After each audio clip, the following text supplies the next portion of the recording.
Hello there everyone, welcome back to my channel. Thank you very much for joining me today. And today's video for Dissidia Final Fantasy Opera Omnia is going to feature one of my personal favourite characters in pretty much all of Final Fantasy as a recent addition through 14, and that's going to be Alphinaud. So this Should You Pull banner is going to be on Alphinaud and Ida's banner, with both of them getting EX realizations, Alphinaud getting a brand new EX that's actually very strong before we even go into the details of it, as well as covering the event itself that follows Alphinaud's Lost Chapter, as well as Dimensions N12, which will also be coming out this week.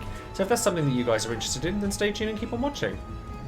As always everyone, don't forget to check out all of the social media links in the description box below, including Twitter, Twitch, Discord and Patreon. Twitch has been doing really well recently. I actually recently applied for Twitch Partner because the views have been doing really quite well recently, but unfortunately we didn't quite make it this time. So definitely keep on coming to the Twitch channel and come and support me doing that, because it would be amazing to be able to come out of quarantine and actually having really done something with this channel and really evolved it to the next level. And of course with Patreon as well, always shout out one of my patrons at random to say thank you to every single person that comes along and supports the channel as much as they do. Honestly, it's so hugely appreciated. You guys have no idea, especially with health stuff and all that horrible stuff going on in the background as well. It's been really lovely to come and see that you guys enjoy this content as much as you do. So thank you all very much. And today's shout out goes to Martin Pugh, who's recent on the Patreon train. So thank you hugely for your support on this channel. And of course, as always, don't forget to check out all of the different websites that are available for Opera Omnia, such as Dissidia Info, Dissidia DB, and of course the Tonbury Troop as well, who we'll refer back to in a little while. And of course, don't forget to check out all of the other content creators besides me. So first things first, let's talk about the events that we have to expect this week. And you are to excuse the fact that my hair looks atrocious. 3 months of isolation will do that to anybody. I challenge anyone to show me a good haircut at this point. But first of all, let's talk about Alphinaud's Lost Chapter itself. Now the two enemies that you're going to expect here are going to be the Glow Lizards, which are the primary boss, and then Wave 1 is the Swarmfly, which you should recognise from Renoa's events. Now the Swarmfly shouldn't be too much of a problem. Basically, they afflict poison and some regular sort of debuff, so if you've got any kind of way of dealing with debuffs, then that's going to help a little bit. But honestly, these shouldn't cause too much of a problem as long as you concentrate on the main Swarmfly and not worry too much about the two either side of it. Then honestly, you'll get through this part of the event relatively quickly. The Glow Lizards, however, their main thing is that they put an aura around themselves that make it so that bravery damage against them is reduced. So you want to make sure that if you are going to be hitting them, you want to hit them hard. Now the other thing to bear in mind is that many of the attacks that these guys do are HP attacks, or they'll raise their bravery to a high level so that they're, it's harder to bring them back down and break them, because when you break them, they actually lose the aura that gives them brave defense. So if you're able to hit them really hard, or you're able to sustain your HP through their bravery attacks, which I think is what they want to go for by giving you Alphinaud and Ida in particular. Poison is also extremely helpful in terms of making sure their bravery stays as far down as it can, so that when they do their HP attacks, you can heal through it relatively quickly.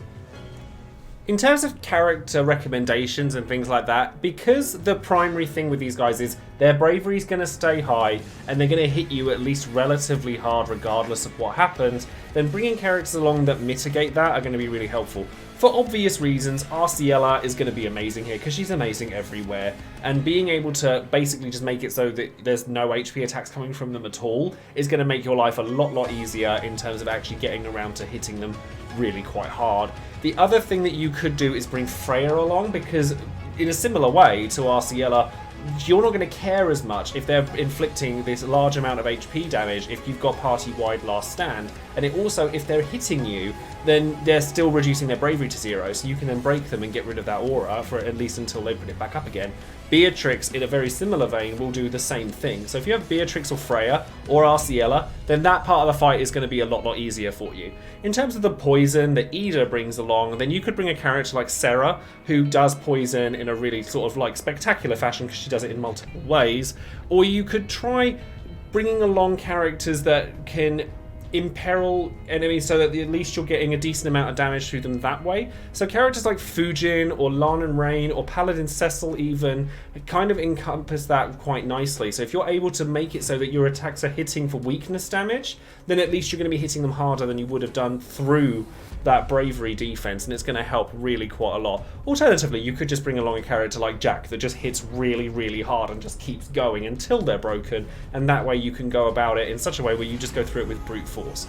But Alphinaud is going to be a character that you're going to see a lot of in the coming weeks, and so pulling for Alphinaud is going to be really quite helpful, obviously, in his own event. But if you don't have the resources to pull for Alphinaud, or you don't particularly want him for any particular reason, then don't panic too much, because there is plenty you can do in this event without him. So now we're also going to talk about Dimensions End 12, which is actually quite different from other Dimensions End tiers we have, because it's similar to other Chaos fights in that there's only actually 2 boss waves. Now the first one is going to be bosses that we've seen before, particularly the White Keylid that you'll remember from Vayne's events.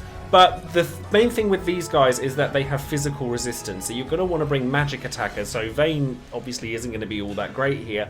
And the scary thing with these guys is that they like to make framed buffs for themselves in a similar way to things that we've seen from RCL's event or the mission dungeons, where they'll just put up framed debuffs, they'll framed buffs so that you can't use regular debuffs to push them off, you have to actively dispel them in order to stop them from having them.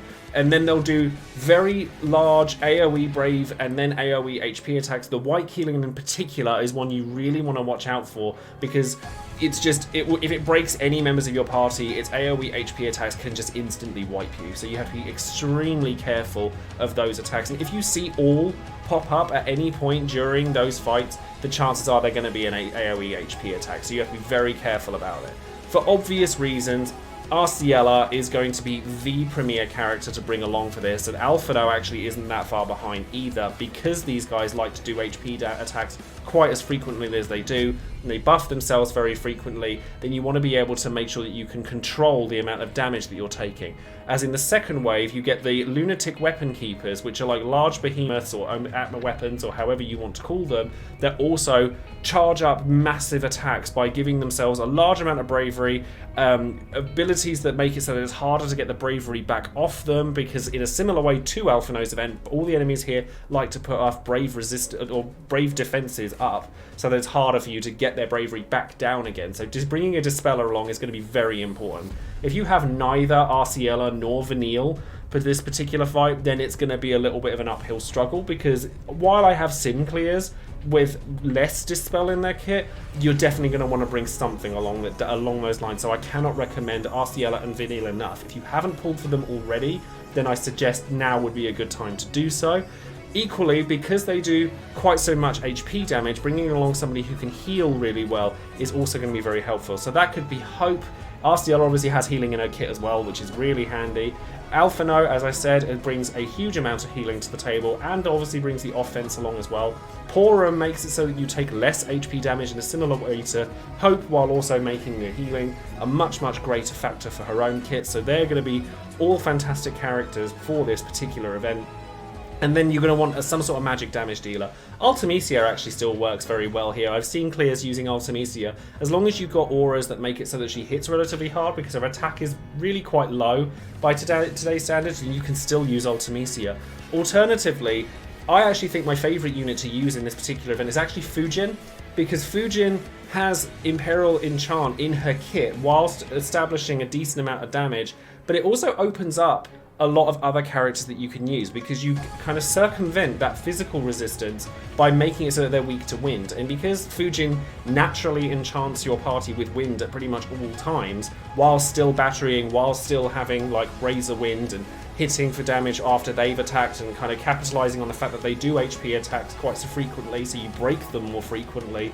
I actually really like Fujin for this, and I've seen people use Fujin and Freya. I've seen there's a lot of Fujin and Tidus even I've seen in some clears. There's some really interesting things that you can do if you have Fujin. She's not as mandatory as a Dispeller or a Mass Healer, but she's a very interesting character to take along.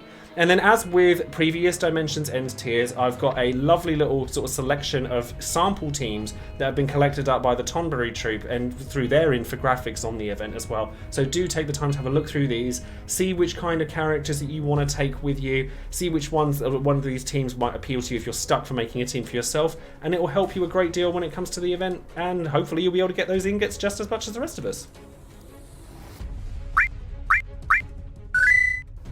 So now we're going to take a look at the characters that are going to be getting something new from this particular event, and those characters are going to be Ida and Alphinaud. Sellers is also on the banner, but she gets nothing new, and I'm still salty that I didn't get her EX the last time she came around, so we're going to skip over her. So let's start with Ida. Now Ida was a character that is a damage dealer, sure, but she's got some interesting quirks to her that separate her from her peers, and her damage level is actually very high for this point in the game.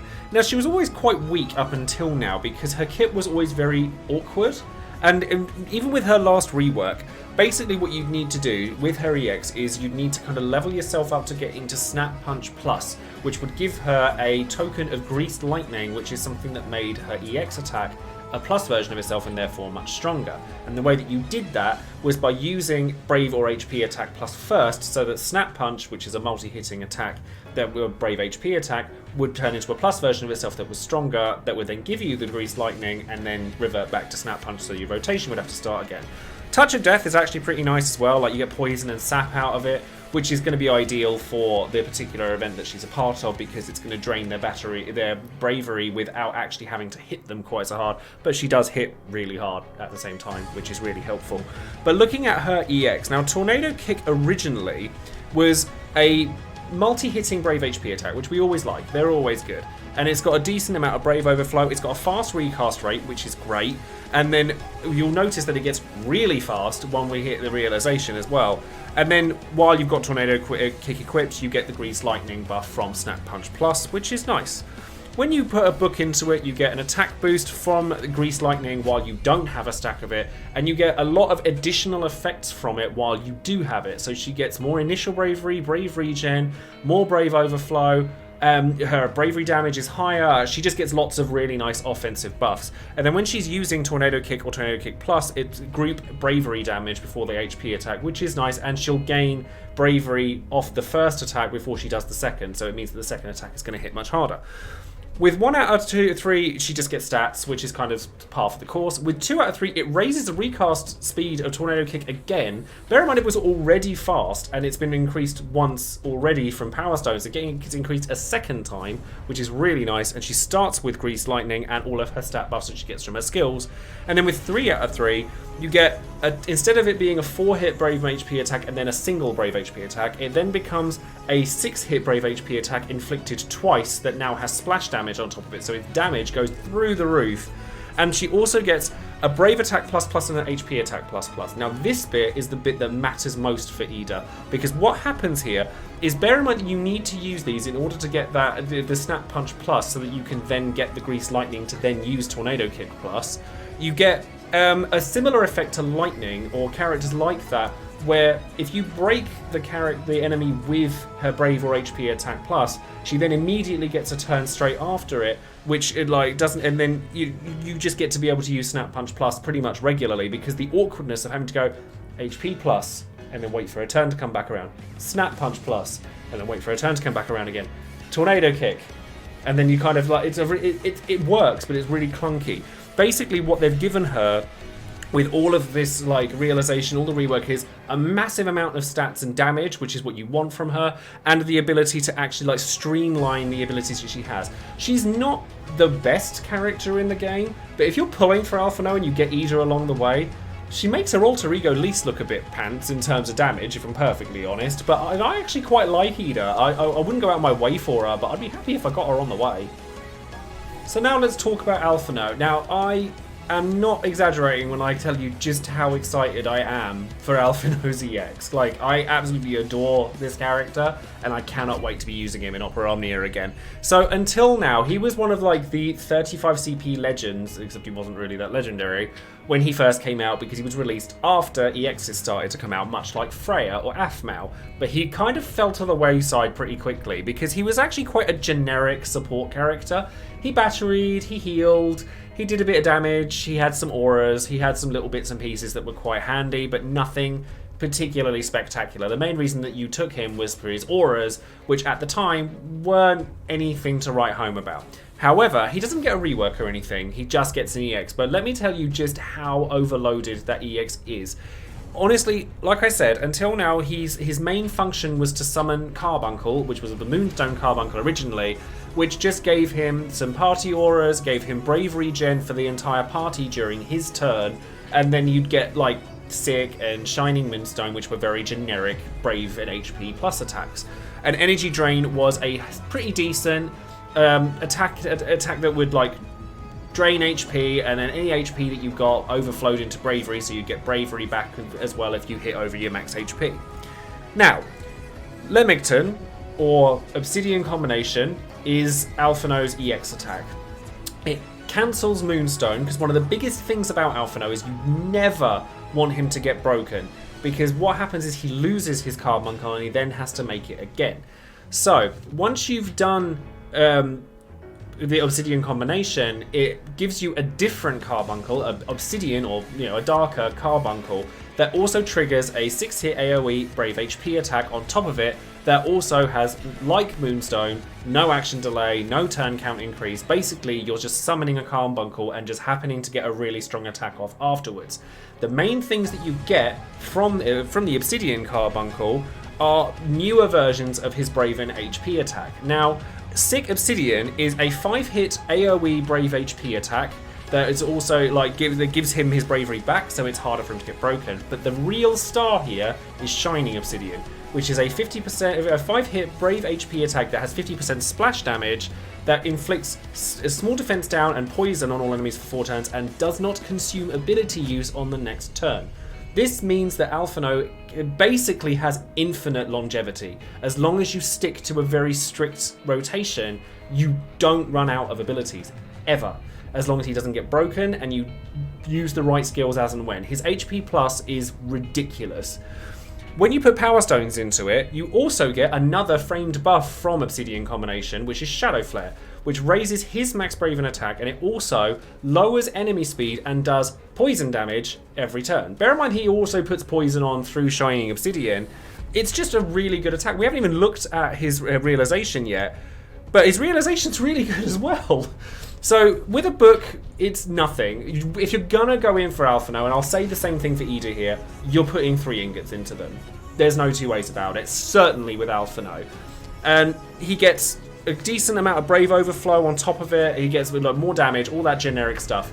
He starts with his EX gauge maxed, which is quite frankly ridiculous, and he gets Shadow Flare from the beginning, which is really handy. And then with 3 out of 3, he gets a 4-hit AoE Brave HP attack executed twice, so it's a multi-hitting HP attack when you're summoning the other Carbuncle, and it just makes it much stronger, and you're getting much stronger versions of his Stick Obsidian Plus and Shining Obsidian, which are just much stronger versions of themselves. Now, I know that you're thinking, maybe I don't need to put ingots in because it's just damage. The main thing with Alphinaud is he's kind of like Hope, in that he's a really strong damage dealer for a support unit, and the fact that he just does not have to worry about skill uses whatsoever because of that magical Shining Obsidian attack makes him just obscenely powerful. Basically, the only reason you would ever use Summon Moonstone, or summon the white Carbuncle, is to charge your EX gauge so that you can then cancel it and summon the black one, because you can't have both of them out at the same time. But because after HP plus, and the fact that Summon Moonstone doesn't take a turn up or anything like that, it's so easy for him to just continuously have this Obsidian Carbuncle up, and so he gets these ridiculous Brave and HP attack pluses, so that he's got auras that come off of him through Shadow Flare, through the Obsidian Carbuncle itself. You just get so much value out of it. He's got auras that kind of almost rival Rosa. Like, all of his offensive capabilities for a support unit are actually really powerful. So combining good damage, good healing, infinite longevity, massive auras, there's not much else you could want from a support character, and I know that Alphinaud is a character that gets used for quite a long time, possibly not as much as Arciella does, I'll give him that. Arciella does have like a uniqueness about her with her HP silence that Alphinaud doesn't have, but why not put your hands together? They're so good. They're just so good together, and there's so many things that you can do with them that the third character can be whoever you pretty much want and they'll still work. Their support capabilities are just astronomical. There's so much you can get out of it. The fact that your batteries, because of the way that the energy drain works, his batterying is still really strong. You need to make sure that his bravery is as high as it can possibly be so that he doesn't get broken, because the only other reason you would use summon Moonstone is to recover from being broken, so that you have a carbuncle out. But ultimately you will always want Obsidian carbuncle out and not summon Moonstone or Moonstone carbuncle out while you have the Obsidian one out. The only criticism I have of Alphinaud is that some people might find him a bit boring, because he has got quite a regimented rotation if you want that longevity to be as long as possible. It's literally a case of start with the EX, HP plus, energy drain, HP plus, and then either the EX if it's charged again, or you summon Moonstone and then use the EX again, and then you just repeat, and he never runs out. Your battery is always going to be there, your HP is going to benefit a lot from it, and it's just good. It's just solid. There's nothing else I can really say about his kit. In terms of artifacts, and I actually forgot this in the last video, for which I'm very, very sorry, but with Ida, she's a damage dealer. Give her attack and max bravery. It's that simple. Just give her attack and she'll be absolutely fine. With Alphinaud, you want Ether Flow, because Ether Flow is a party-wide buff and it's for the 2 primary attacking stats. There is no reason not to at least get 6-star of Ether Flow before you even think about any of his other stats. But honestly, attack works very well on him as well. Max Bravery will work as well, but honestly, just make sure you get the Ether Flow boost, because it not only affects him, but it affects his party members as well, and that, in the same way to characters like Selphie and Rosa, is really what makes Alphinaud as good as he is. So once again, we hit the big question: do I think that Alphinaud, Ida, and Salazar's banner is worth pulling on? Don't think it takes a genius for you to kind of guess where I'm going with this, but yes, I do think that this is a very strong banner. I think that Alphinaud is a absolute god of a support character, up there with Arciella for very different reasons to Arciella. So there's no point in picking between the two, because you should really try and get both. Arciella, I think, is slightly more pressing because of her ability to dispel, and HP silence is just that big a deal that you really don't want to be missing out on that. But Alphinaud is really powerful as well, and Ida's pretty good too. Ida I wouldn't chase after if you already have her EX, or you happen to get it after you've managed to get, or before you managed to get Alphinaud. Great, really good character, solid damage dealer. Got really a nice kit, similar to Lightning, maybe not quite as good as Lightning, but a very hard hitting character. But you're pulling on this banner for Alphinaud. You want those auras, you want that longevity, you want the brave batteries, you want the healing. The damage that he can churn out as a support character is really quite astonishing. If you're low on ingots, then this banner might be a bit difficult, because you really want to put 3 out of 3 into either one of these characters. They're not budget characters in any way, shape, or form, but they're very, very good. So honestly, this is what I've been trying to say all across April and May and things like that, that saving resources during that time was because we're getting machine gunned with massively powerful banners. First Lena, then Arciella, and now we've got Alphinaud, and the next banner that we're going to be looking at is really powerful as well with Kais. There's a lot of really strong characters that are available this month, and it's only going to get worse. I hate to tell you guys, but it's only going to get more stringent on your resources from here on out, so I hope that you guys get Alphinaud early, and I really hope that I do as well. So that's going to be all from today's video. I hope that this has given you a little bit more insight into why Alphinaud is quite such a hyped up character along the lines of Kais and Arciella. And also I hope that I've given a little bit of a light to Ida as well, because I think she's quite an underrated character. I actually quite like her. I don't know if I can't really justify giving her ingots because there are so many ridiculous characters around her. But she's really good and she wouldn't disappoint you. Let me know in the comments below if you plan to pull for Alphinaud and Ida, whether it be through gems or tickets. Personally, I know it's naughty, but I'm going to try and get it with tickets because I really want to save my gems up for as long as physically possible. But I know that that could end up being a spell for disaster if I'm really unlucky, which I'm rather well known for being.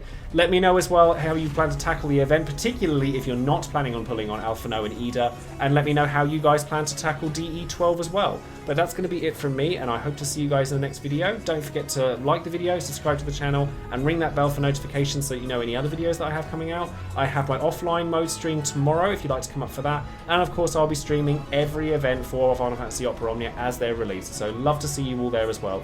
Anyways, that's going to be it, and I'll see you guys in the next video. Take care.